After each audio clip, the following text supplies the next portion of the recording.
our final storyteller, a very big round of applause. So please, okay, voracious applause for Kenny.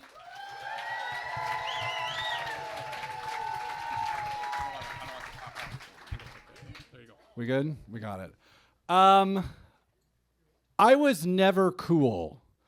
When I was in high school, I once asked 7 different girls to the homecoming dance, and I still didn't go. By the time I was a junior in college, I had never had a girlfriend, I had never been on a date, and I had never actually properly kissed a girl. Caitlin Miller in the 8th grade doesn't count because we just pecked.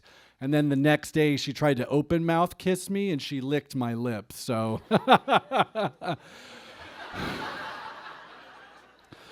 So it's my junior year of college. It's at Cal Poly San Luis Obispo is where I went to school. Oh, yeah! Mustangs! And it's Halloween. My friends and I decided to dress up as a 70s basketball team. We had found these like tight jerseys and these super short shorts, and we had headbands, wristbands, and we went to a party in a barn, because that's what you do in San Luis Obispo. And at this party, I see a friend of mine who I knew from high school, and I went over to her and said hi, and she introduced me to her friend, Susan. Now, Susan is not her actual name. I'm saving it for anonymity, but she was dressed like she was a girl from the 80s, like Desperately Seeking Susan. So Susan and I immediately click. I mean, she's funny, she's super cute, and like even I can tell that there's something going on. We talked, we danced, we laughed. We even went outside to look at the stars. I mean, yeah, it was damn near perfect. So I asked her out, and she said yes, my first official date.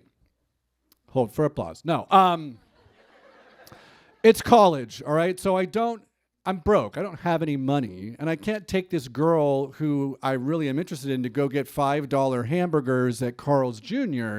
Luckily, Slow Brewing Company, right, Slow Brew, they're offering 2-for-1 steak dinners on the night that we're going out. So, classy. That's where we go. And it's going great. We're talking, we're laughing. I can afford the bill. And then the dinner ends at like 45 minutes. We finished eating, and I don't want this date to end because I'm really interested in this girl. So I start suggesting places we could go to keep this date going, and she has an answer for all of them. So I'm like, what if we went to a movie? And she's like, I've seen everything. What if we went dancing? It's too loud. Bowling, too far away. Walk on the beach, also too far away. And I noticed that she's not suggesting anything. She's just shutting down my ideas. But then it becomes clear why she's doing that, because she then says, well, why don't we go back to your place? Right? Yeah, holy shit, right? Remember, I had not even been to first base, so now I was about to hit a home run maybe. I don't know. I was going to play baseball for sure. However, I did not say yes. When she said, why don't we go back to your place? I said, what are we going to do there? I said that. And the look on her face was like if Dumbfounded and Flabbergasted had a baby, and then that baby was what her face looked like. It gets worse. So we decided to go to a mutual friend's house. And she's driving, so she drives, she parks the car, and she goes, you know what, actually, I feel like I kind of want to go home. And she implies that I can go with her.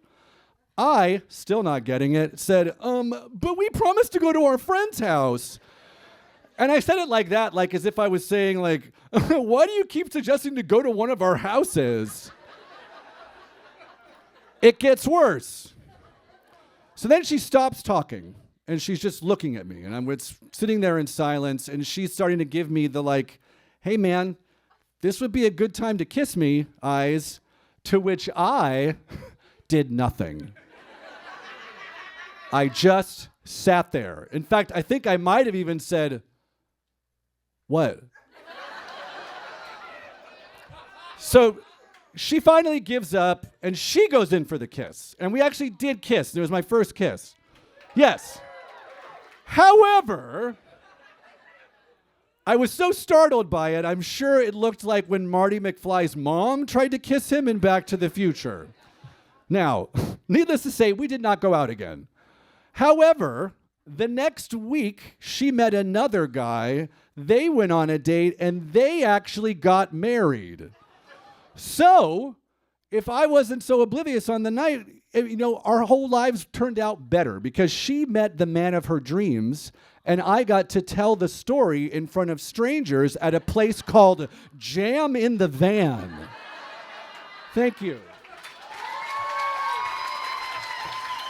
There we have it. Thank you, Kenny. While the judges are tabulating, I'd like to thank our volunteers.